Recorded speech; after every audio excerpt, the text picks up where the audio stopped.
Thutha wa gutiriha icera ria ukuria kaunti-ini ya Nakuru, President William Ruto riu niarikite nginyagia kaunti-ini ya Kakamega guku akiruguria tafarira itiganite na ho kuheana ciiraniro cia maria aratanya kuhingia. Ari hamwe na atongoria gikuma gicigo-ini giki, mutongoria wa bururi ni akuranite kaunti ino ni koretwo itigitwo thutha kwa ihinda uthini wa nambere, akiranira gukinyia tafarira cia ukuria icigo-ini ciothe hatari muthutukanio. Sisi kama wanaazimio na wana ODM tutaungana na wewe ili kuendeza agenda ya maendeleo. Lazima tusimame pamoja, tuongee lugha moja ya kisiasa na tutembee pamoja tukiungana na Wakenya wengine kuleta umoja na maendeleo katika nchi yetu. Sisi tukae kwa meli ya serikali ya broad based na kinara ni William Samoei Ruto.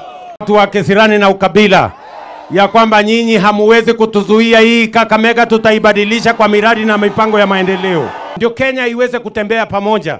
Ndio wakati tunapanga maendeleo ya Kenya yote. Ruto ndanetigithia kwagira kiene atongoria a mung'ethaniro akinyururia mito yao ya gukana hitahitanira giturwa kia o president githurano-ini kia mwaka wa 2027. Hao ni mpango ni gani? One term, kasongo nini? Hiyo itabadilisha dunia hii kweli? Sio, ni ujinga.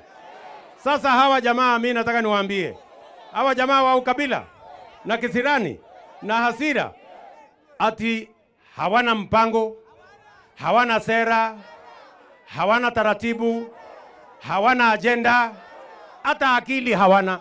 Ruto augite uria wari Prime Minister Raila Odinga na uria wiriga kuhuruka nowe tu agiang'ethanire nake, agikinyiriria gutire kioneki atongoria a mung'ethaniro mena kio gia kugacirithia bururi. Nataka niwaulize nyinyi watu wa hapa Malava, yani mkiniona mimi hivi ati wale watu tunashindana na watu ni wale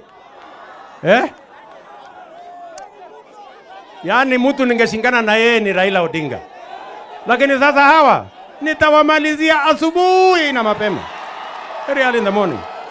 Wamepotea. Girifotera Kameme TV, ritwa riakwa ni Mubi Wachege.